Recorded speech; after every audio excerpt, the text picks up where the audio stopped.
Good morning, Europe. It's Wednesday, the 30th of May. Our headlines for you. From jail to jihad, Belgium faces questions over the release of an allegedly radicalized convict before he killed 3 people in Liège. Plus, the latest on the victims, including the mother of twins. That's from the Cuba social media news desk. Yes, we'll have more on her and the 2 other victims.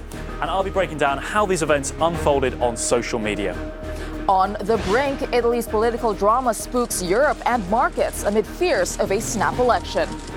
Putin critic murdered. A Russian journalist is gunned down at his home in Ukraine's capital. And no laughing matter. American actress and comedian Roseanne Barr has her sitcom canceled after racist remarks on Twitter. Thank you for starting your day with us. Our top story this hour: flags are being lowered to half-mast, and a minute's silence will be held today in Belgium as police investigate the killing of 2 officers and a 22-year-old man on the streets of Liège. But amid the mourning, there is growing anger and questions about how the attacker was released from prison just 2 days before. Our correspondent Brian Cotter is live in Liège this morning. Brian. Well, Tessa, I'm standing right in front of the cafe where the 2 police officers were killed yesterday. Another man was shot in a car nearby, and then the suspect went over to a school about 100 meters away from here where he took 2 hostages before being shot and killed by police. But before going into the identity of the suspect, let me show you a quick video quickly summarizing yesterday's events. Gunshots in the city center of Liège, the moment police shoot dead a gunman who earlier that day attacked 2 of their fellow officers. Heavily armed officers rushed to help 2 female police who were attacked from behind with a knife. The attacker then grabbed a gun from one of the wounded women and shot them both. He then approached a vehicle, shooting dead a 22-year-old man sitting in the passenger seat of a parked car, and took a woman hostage in a nearby school. When the police arrived, he opened fire again, injuring several officers before he was shot dead. It's clear that the aim of the assassin was to attack the police, because this is what he did first by hiding behind the 2 police officers, and after that, slaughtering them savagely from the back.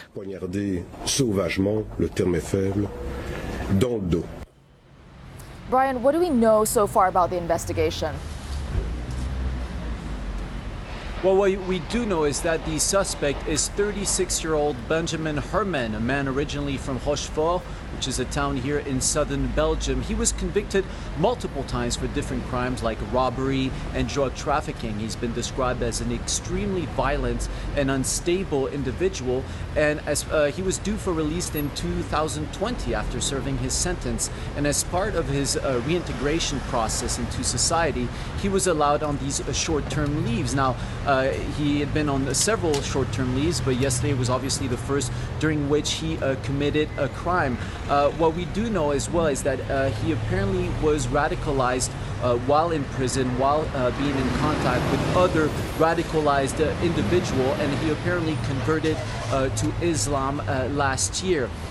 But as I said, the investigation is ongoing to determine exactly what was his motive, why he acted in such a way, and why he was allowed to get to go on his short-term leave despite his violent behavior. What we also know is that his name appeared in 2 different internal security reports from the Belgian government who described him as violent and described him as being in contact with a radicalized individual, but he wasn't suspected of being a terrorist himself. Now, the investigation, has been handed over to the federal prosecutor of Belgium, who oversees these terror-related matters, and we should know more in the days and weeks to come. But at the time, this is a time for mourning. As you can see, flowers have been laid here, and people have been coming here to pay the respect. There will be a minute's silence later on here in Liège, and a register has also been open at the City Hall, where people can come and pay the respect to yesterday's victims of this latest attack here in Liège. Tessa? All right, thank you for that, Brian Carter, live in Liège. And we are learning more about the victims of yesterday's attack. And our team in theCUBE, our social media news desk, has been working on this part of the story. Belle, what do you have for us? Yes, details are emerging, Tessa, and still continue to emerge about the victims. And of course, the online world is where a flurry of information and misinformation emerges after an attack like this one. Here at theCUBE, we are not in the business of bringing you speculation. So everything I'm about to tell you has been verified. We've been able to verify it personally ourselves with our team here at theCUBE working since yesterday's attack on this. Now I'm going to take you first of all to this. These are two of the victims, two mothers that we're seeing here. And this image comes from the Liège police Facebook page. They were two female police officers. One of them had twin daughters aged 13. That is Soraya Belkacemi. Now those twin daughters are now orphans after their father, who was also a police officer, was killed previously. The other woman that we see here is Lucille Garcia. She had a 25-year-old son that she leaves behind. And the police here in their post saying they're paying tribute to their two fallen colleagues. They're saying there are no words to describe the emotion that we feel. The other victim, a 22-year-old man. Here we go. This is from Cyril, his name was, and he played lawn bowls. This is from his Lawn Bowls Provincial Association saying that they're announcing his death of Cyril van Grieken, and they're saying that the circumstances under which he died were tragic. And here we talk about a brilliant man, a future full. And on and off the pitch, this was someone whose politeness and kindness shone through. Now, as more and more details emerge, it becomes clear that there are bits of information that we can trust, bits of information that we can't trust. And here at theCUBE, our job is to ensure, Tessa, that we're always bringing you the information that you can trust. All right, thank you for that, Belle and the CUBE team. Now, as Brian mentioned earlier, the suspect was said to have been radicalized in prison, and that's an issue that many European countries are dealing with right now. Our correspondent Annelise Borges has been digging into that part of the story. Annelise, what do you have for us on this? This is really a Europe-wide problem. Absolutely, Tessa. Attacks like the one in Liège yesterday certainly raised concern about how Europe's prisons seem to be turning into incubators for radicalism. We've seen this happen in Belgium, but also here in France, where convicts have been behind several attacks in recent months. And the vast majority of these convicts didn't really come from a religious background. They were EU nationals who actually converted in detention. And so a lot of questions are being raised about what exactly is happening inside these prisons. Why are authorities failing to tackle the problem?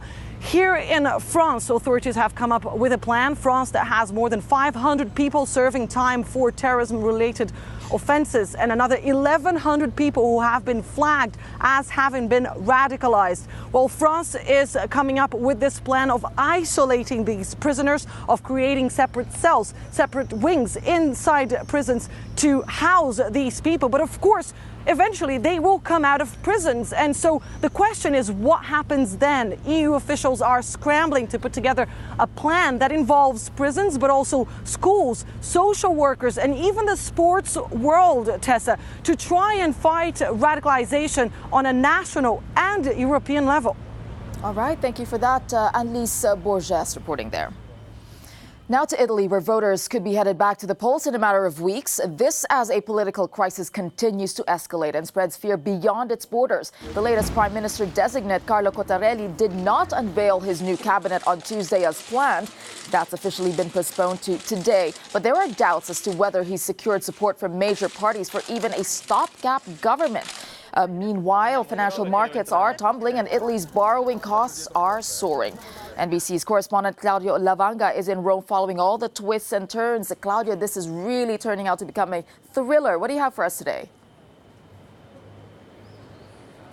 Good morning, Tessa. There seem to be no ends to this unpredictable political drama. As you said, twists and turns all around. Now, the last one is that Carlo Cottarelli, as you said, is going back to the presidential palace this morning to speak again to the president. He could do two things once he's there. One, hand over the final list of the ministers he'd like to be part of his caretaker government. Two, resign, step down before he's even sworn in as prime minister. Well, why? Because it's becoming increasingly clear that without the support of Luigi Di Maio and Matteo Salvini, the two winners of the election, and also the leaders of the two parties that hold the majority in the two houses, the Senate and the lower house of parliament, he can't do anything in that government, apart from babysit the parliament until there are new elections, which could be as early as September or even July at this point. Because if there is no government, then Italians will have to be called back to the polls as soon as possible. But there is yet another twist in this drama. This time it comes from Luigi Di Maio, the leader of the Five-Star Movement. Now, he dropped the call for the impeachment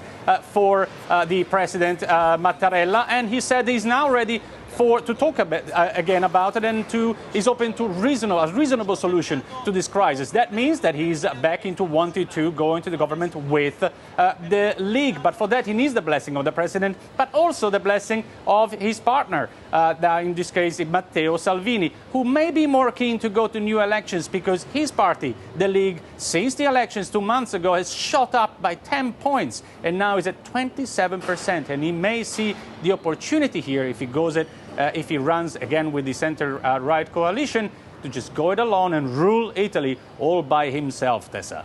All right, thank you for that, Claudio Lavanga.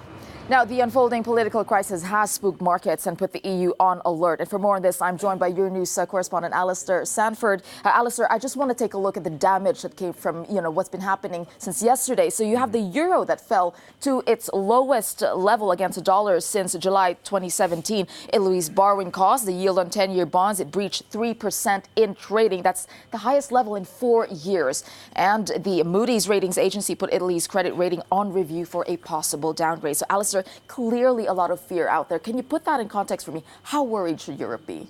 Well, clearly, Tessa, this seems more serious this time. The fear is that if there are early elections, they could become a referendum on Italy's membership of the euro, even Italy's place in the European Union itself. And there's a real possibility, of course, that a Eurosceptic government comes to power. Now, is that a good or a bad thing? It depends on your point of view. What we can say is that President Mattarella's gamble, if you like, of trying to block this Eurosceptic coalition to reassure the markets, well, that's completely backfired. It's caused utter panic. Did the markets overreact? There are important factors to bear in mind. On the question of the euro itself, neither of the Eurosceptic parties, Five-Star or the League, actually had a commitment to ditch the euro, and a clear majority of Italians, according to opinion polls, more than 60%, actually want to stay in the single currency.